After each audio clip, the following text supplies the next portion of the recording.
Hello everyone, welcome back to Books with Bengus Khan, and today I have for you my mid-month check-in for the first half of March 2023, and I am excited because I have some really high 5-star reads to chat about, ones I wouldn't be surprised if they're competing for my top books of the year at the end, when it's all said and done. But first, I have to say it started with a bit of a whimper with a novella that I tried, which is an e-arc that I got off NetGalley. I recently created an account. I wanted to try reading some new releases through ARCs, be able to get ahead on some of these and save money maybe. And this one was Fonda Lee's new fantasy novella, Untethered Sky. And it's less than 200 pages long, and it was just okay for me. I was just so not in the mood for this kind of character study that kind of toes the line between being adult fantasy and YA. She even says in advertising for it that it is appropriate for teens and adults.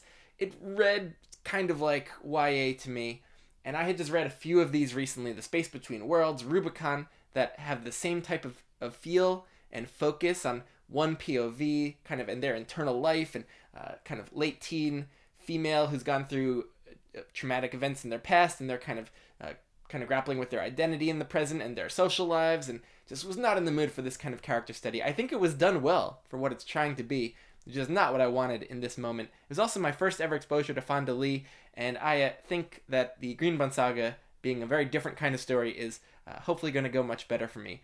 But the giant birds that are part of this were done really well. They feel like wild animals that are barely domesticated or partnering with their humans in a dangerous way.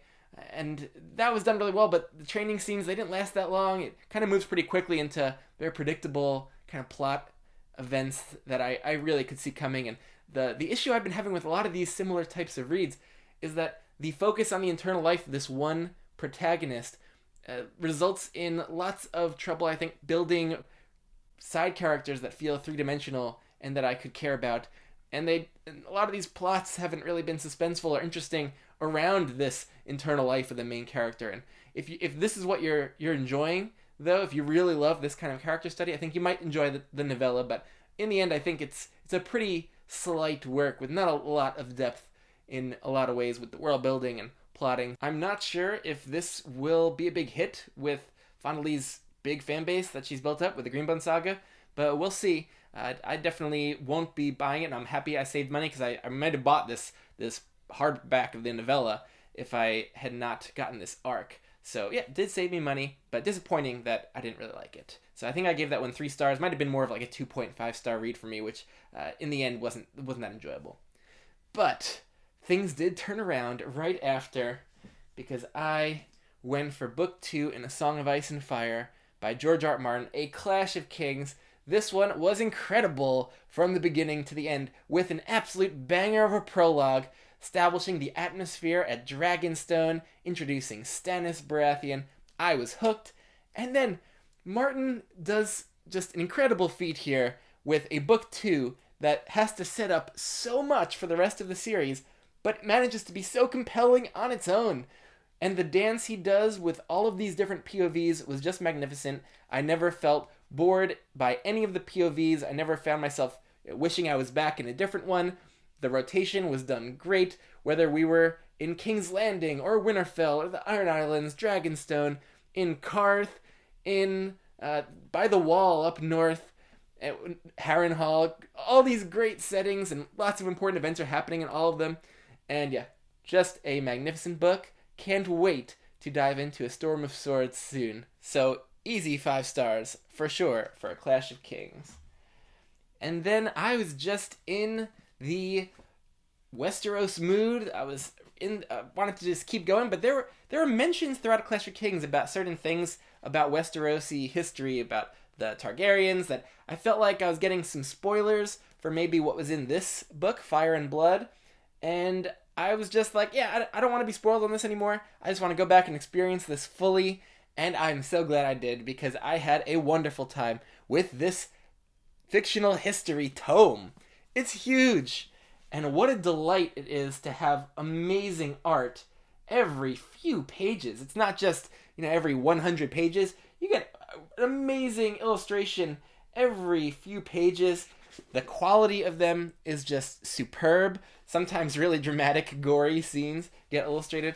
And Martin, just in a way I didn't think was possible, was able to engage me with this fictional history retelling. I couldn't have loved this more. I was gripped to the page a lot of the time, not just in the section with the dance of the dragons that the show House of the Dragon is depicting, but really through the entire thing. Yeah, I eagerly await volume 2 of this, because we only get really the first half of the Targaryen rulers of Westeros. So if he decides to forego writing on the Song of Ice and Fire novels for a part 2 of this, I will be thrilled, because I just love this style. He is so creative. He packed in ideas that could fill up dozens of novels and seasons of TV into this book. The creativity on display is just staggering, and he was having fun with it. So many fun, dramatic events befalling the rulers and lords of Westeros, and just lots of tragedy, lots of betrayal, even some really responsible ruling going on. This has it all for a fictional history book. And yeah, if you are waiting for more Song of Ice and Fire novels and you haven't picked this up, you have a lot to look forward to and a lot of great, great Song of Ice and Fire content to dig your teeth into. Just fantastic. 5 stars, easily. Yeah, I don't even know which one of these books I liked more, but they're definitely going to be in contention, I think, for my favorites of the year. After Fire and Blood, I wanted to fit in another Sharp book, because I've been getting close to the end of that series, and I did Sharp number 18, that's Sharp Siege, by Bernard Cornwell. And this was a fantastic, fun Sharp book, one of the shortest ones, I think right around 300 pages. And it's a fully fictionalized adventure. Now, by the time we get to this book, England and the British forces have advanced into southern France. So this is the first book that really takes place almost fully within France, which added a fun new dimension to it, since we'd been in the Peninsular Campaign with Portugal and Spain for so many books. So it was kind of refreshing to get into a new phase of the Napoleonic Wars. And this one, though, it definitely is a more minor Sharp book. It's not based around any real battle, and I found the most impactful ones of this series have been based around a really big, important battle that actually took place. But this one, a fun adventure, and I'm really looking forward to getting to Waterloo, I think, in 2 more books. So, yeah, I am excited to reach that kind of climactic moment in the wars, and then see what happens after the wars, too, because I know Napoleon lived on after that, so I'm curious to see what Cornwell does. But yeah, solid Sharp book. I gave this 4 stars. So almost all the books in the series I've given 4 or 5 stars. Just a real joy. And I did this almost fully with Rupert Farley's audio, or reading it immersively with Rupert Farley's audio. He is spectacular. He is the closest thing to Stephen Pacey I've ever heard in terms of the performance he gives into every voice and every line of dialogue. Just amazing with the accents. French, German, different kinds of British accents, Irish. Just fantastic with accent work. So that was a joy. And that one didn't last too long either. So fun little Sharp interlude before I picked up The Tyranny of Faith. So I'm just towards the beginning of this one now by Richard Swan. It's book 2 after The Justice of Kings in the Empire of the Wolf series.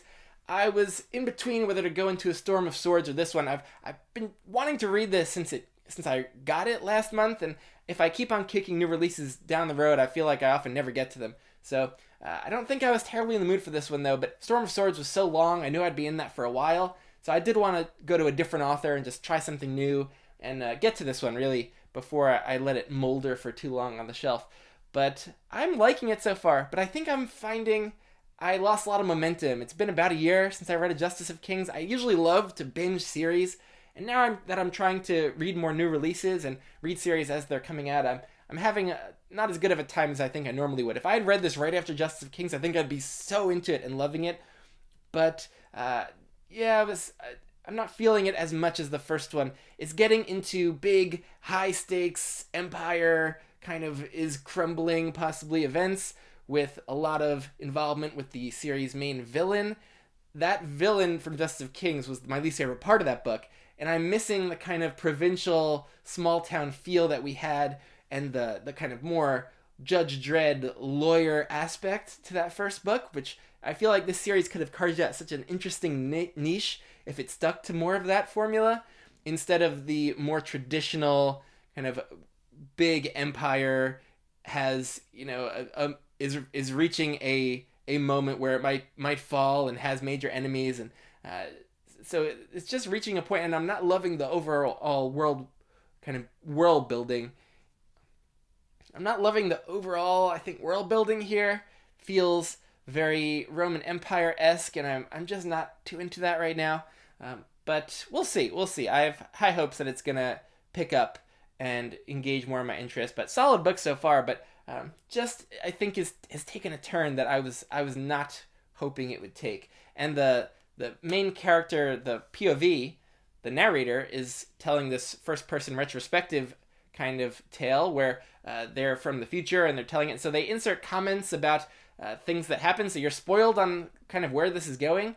And while I like that in some instances, like with Sun Eater, I don't think I like knowing that here. I feel like it's taken a lot of the suspense out of what's happening and just is causing me to have a kind of feeling of dread as I'm reading it instead of more of this joy and hopefulness. And so, yeah, kind of a mixed bag for me right now, but I am hoping that I'll kind of get back as into it as I was with the Justice of Kings. We'll see. But I'm also really looking forward to getting into A Storm of Swords right now, so that is also hurting my enjoyment of this read, that I'm not just reading this in a vacuum, but feeling like, oh, I want to get back in with a Song of Ice and Fire. But yeah, that's where I am right now. An exciting thing happening on the channel this week, or on another channel, but exciting for me, is that I will be on Rekindled Reader's channel, Theo's channel, for a Fireside Friday. I think that's going to be happening at 8 p.m. Eastern. Can't wait to have that live chat with Theo. I love his channel, and he's around the same age as me, and we've had a kind of similar rekindled reading journey the last bunch of years. And so I think we'll have a lot of fun chatting about our journeys and our reading journeys and where we're at with everything right now. And BookTube, and starting up channels recently too. So excited to do that, and you can join me over there at Rekindled Reader on Friday. And yeah, I'll see you later.